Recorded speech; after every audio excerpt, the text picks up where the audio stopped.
Mummy तू आज कोणती भाजी करतेस?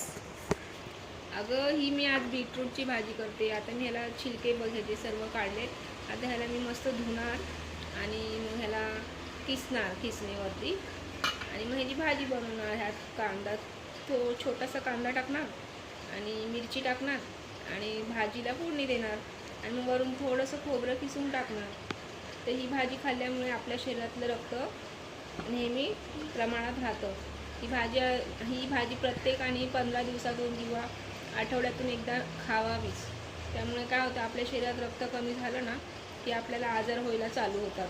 हो, म्हणजे कुठले पण आजार का होतात आपल्या शरीरात रक्ताची कमी झाली की आपल्याला नको नको ते आजार व्हायला सुरुवात होते.